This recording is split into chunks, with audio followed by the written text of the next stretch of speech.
Ô Carlos, para esquentar os motores, conta pra gente como é que nasceu a ideia do Pix dentro do Banco Central?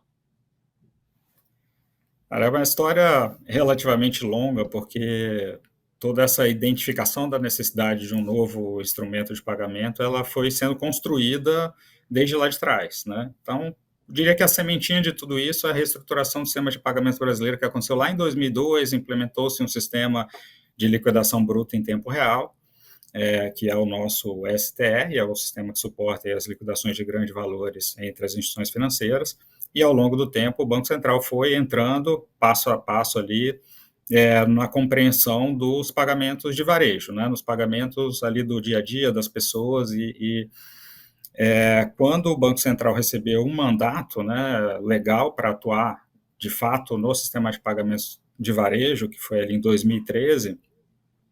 A partir desse momento, houve um estudo, né, uma identificação mais clara ali das reais necessidades de toda a população em relação aos pagamentos do dia a dia, enfim. Ficou claro, então, que a partir desse estudo, que havia ali algumas fricções, havia um custo expressivo para a realização desses pagamentos, havia a necessidade de um instrumento que pudesse suportar melhor as transações digitais dentro desse processo de digitalização que estava acontecendo já no nosso país. Havia também uma preocupação muito grande com o custo da movimentação de numerário, né, todo o custo associado aos pagamentos em cash, né, em dinheiro em espécie, né, então a segurança no transporte, a emissão de dinheiro, etc. Então, com todas essas informações, e já tendo ali a tecnologia sendo construída, desenvolvida ao longo do tempo para suportar um novo instrumento de pagamento, nasceu-se então a concepção inicial, né, nasceu-se a ideia de um ecossistema de pagamentos instantâneos dentro do país que pudesse suportar as mais variadas necessidades de pagamento da nossa sociedade. Foi basicamente assim que foi o pano de fundo, né, o início de toda a ideia do Pix.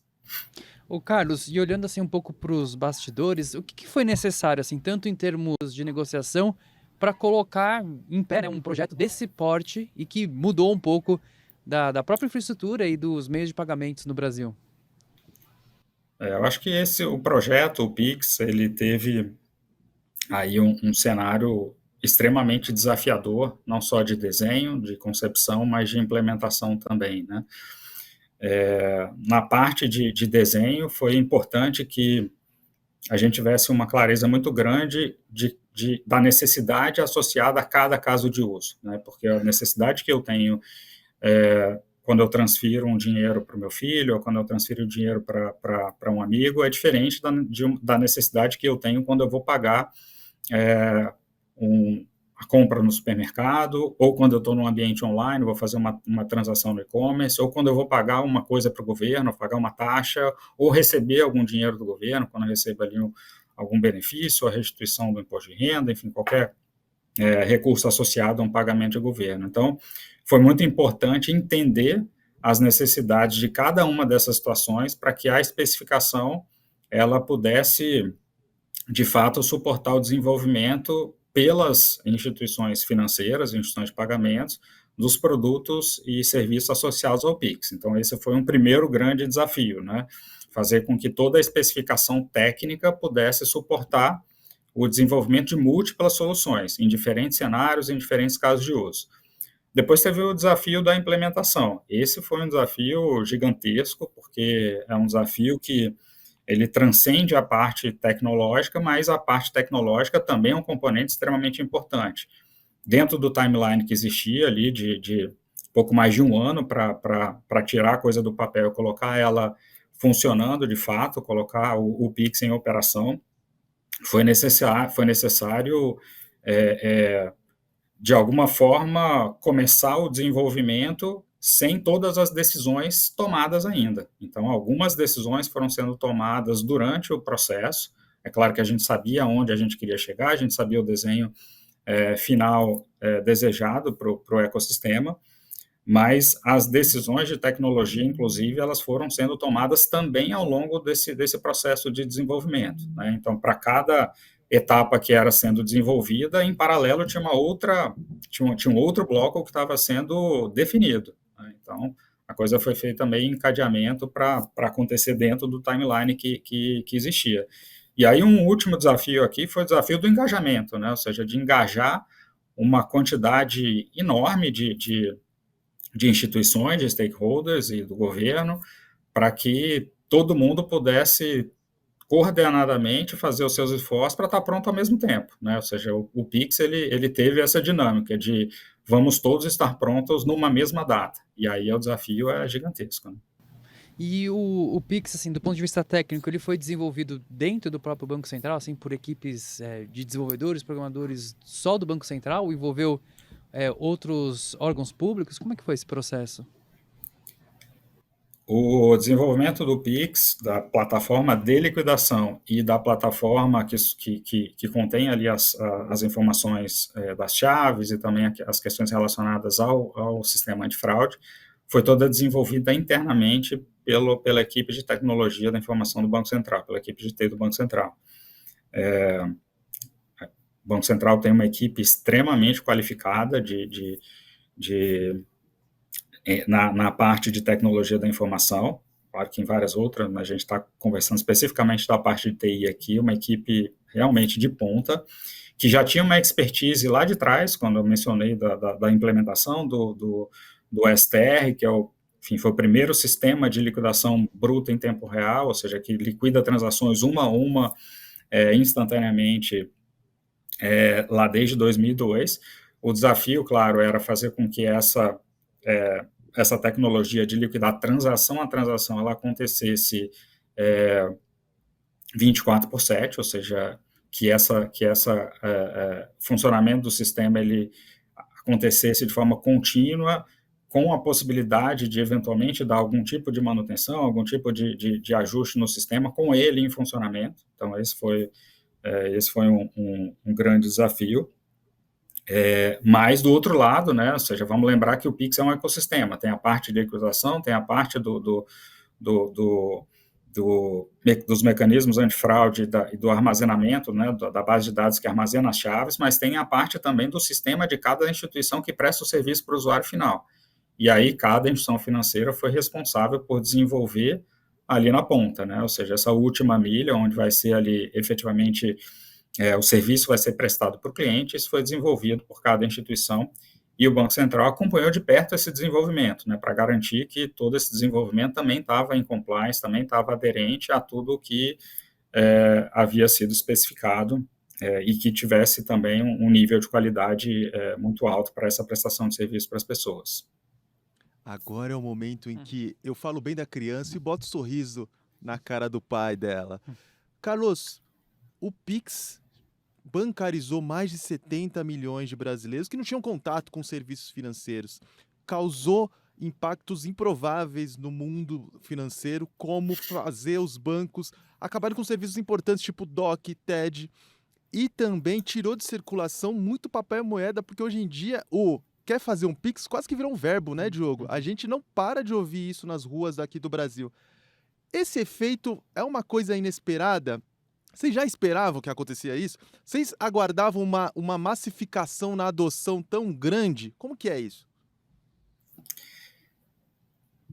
Eu sempre digo que se a gente tivesse fazendo um bom trabalho e tivesse ali a múltiplas mãos implementando aquilo que, em essência, se idealizou, que o resultado tenderia a ser o que está acontecendo.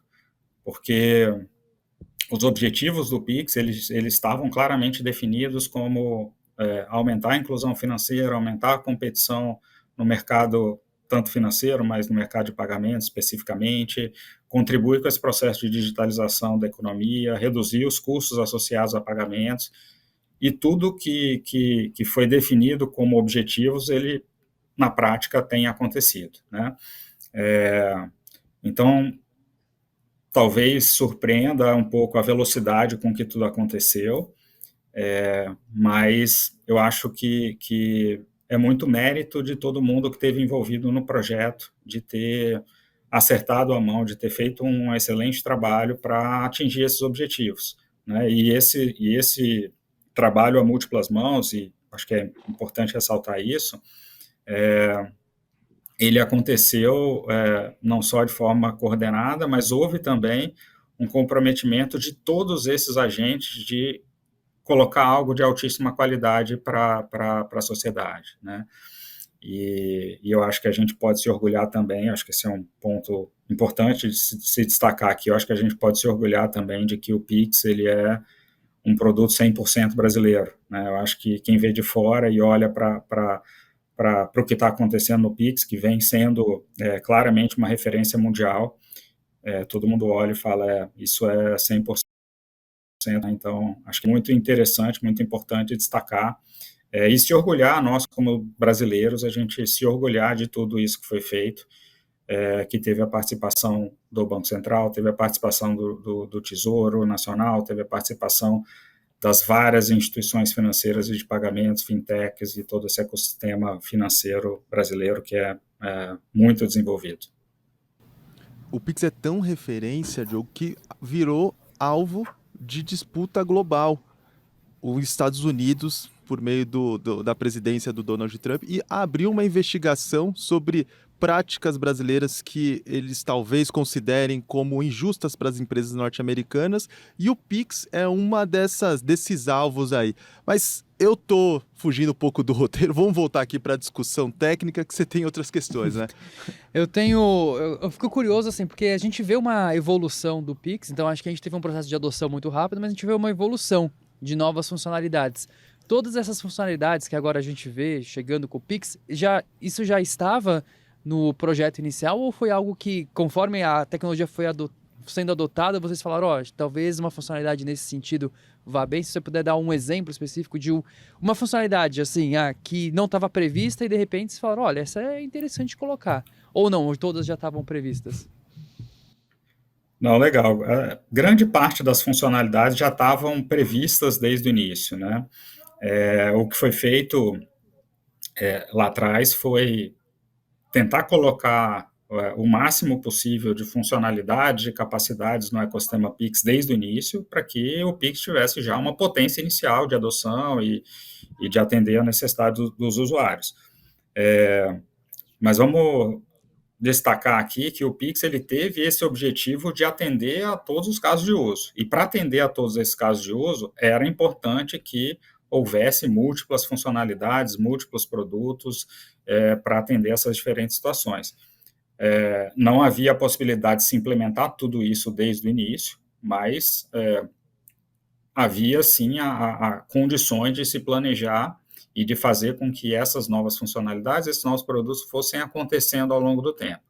O que a gente fez durante esse processo de implementação e de aprimoramento ali das funcionalidades do Pix foi tentar identificar, diante de tudo que estava acontecendo e com informações que estavam sendo coletadas, quais seriam as funcionalidades a serem priorizadas ao longo do tempo. Então, se via que as pessoas, por exemplo, tinham uma necessidade de pagar suas contas mensalmente, seja um pagamento de uma escola, seja um streaming, seja, enfim. E a partir dessa identificação de uma clara necessidade, um claro desejo, uma clara vontade que as pessoas tinham de uma solução simples, de uma solução eficiente, de uma solução de baixo custo para esse tipo de funcionalidade, se implementou o Pix automático.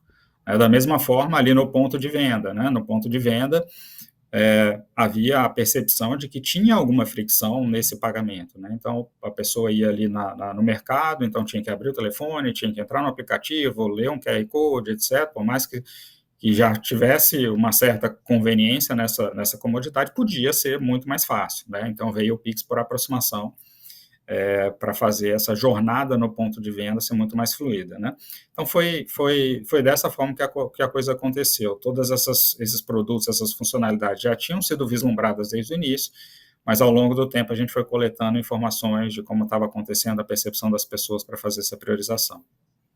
Agora, em setembro, entra no ar o Pix parcelado. Isso já estava previsto lá no começo? E se sim, Já dá para dizer aí o que vai vir no futuro do Pix? Conta só pra gente não vai contar para ninguém, fica tranquilo. Não, tranquilo, é só entre a gente aqui, mas eu acho que o Pix parcelado, ele está nesse contexto de talvez tentar identificar como um ecossistema tão potente como é o Pix pode ajudar, facilitar ali também em todo o contexto de crédito no Brasil, né? Então, acho que tem um pouco desse componente de facilitar, de baratear, de dar mais oportunidade ali para as pessoas, e é nesse contexto aí que surgem também produtos associados ao crédito, né?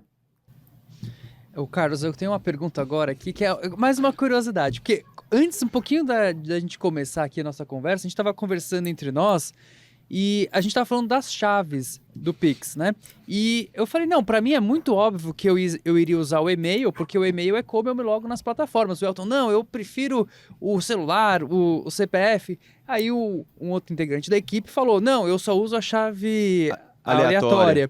Da onde que vieram essas ideias das chaves, assim? Como que vocês chegaram nesse conjunto que parece funcionar, porque agrada diferentes pessoas, né? Eu acho que você já deu a resposta. E deixaram de fora? Basicamente, Diogo, acho que você já deu a resposta, ou seja, a ideia era ter um conjunto de chaves que pudesse atender a todo mundo, né? Então, o CPF talvez seja bastante interessante, porque ele acaba sendo um número único que eu não vou mudar, né? Eu não mudo o CPF ali ao longo da minha vida, enquanto telefone celular, eventualmente eu troco de telefone, eu mudo de número, etc. Então, tem essa facilidade. Mas, de outro lado, o CPF também pode representar ali alguma sensibilidade de informação. Às vezes eu não quero compartilhar meu CPF, etc., né? O seu telefone celular é aquela informação que geralmente as pessoas já conhecem, então eu não preciso também dar um número complexo como o CPF e tal. As pessoas ali mais próximas ali já têm o número. Então, assim, para cada situação, eventualmente eu vou querer usar uma chave específica, e inclusive a possibilidade de você utilizar essas múltiplas chaves associadas a uma mesma conta. Então, eu posso compartilhar o CPF com uma pessoa, enfim, com quem eu quero compartilhar, mas posso compartilhar também com outra pessoa o telefone celular. Eu posso simplesmente falar, não, você já tem meu telefone, pode passar, que a chave é meu telefone. E, eventualmente, se eu não quero passar nenhuma informação, tem a chave aleatória, que ela cobre essas situações onde você não quer compartilhar nenhuma informação pessoal sua, né? Nem o e-mail, nem o telefone celular e nem o CPF. Existia a possibilidade de ter outras chaves, né? Outros tipos de chave.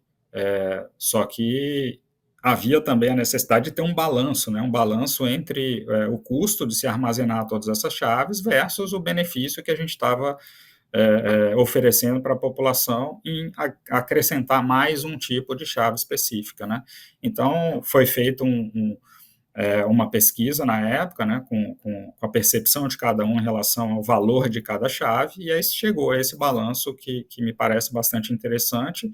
Tanto é que ao longo desses primeiros 5 anos, né, desde 2020, quando o Pix começou a operar até hoje, o conjunto de chaves ele permanece o mesmo, ou seja, não foi preciso nem retirar e nem acrescentar nenhum tipo de chave específica. Então, acho que foi um acerto aí esse conjunto. Ô, Carlos, eu vou entregar aqui o nosso câmera, o André, que só usa a chave aleatória e só usa a chave com CPF para família. Mas você mencionou no seu comentário que algumas possibilidades de chave ficaram de fora. Conta pro André quais possibilidades de chave ele não vai poder usar. Não, acho que assim, qualquer informação, enfim, a gente poderia colocar o número da carteira de identidade, a gente poderia colocar qualquer informação que associasse à minha pessoa, né?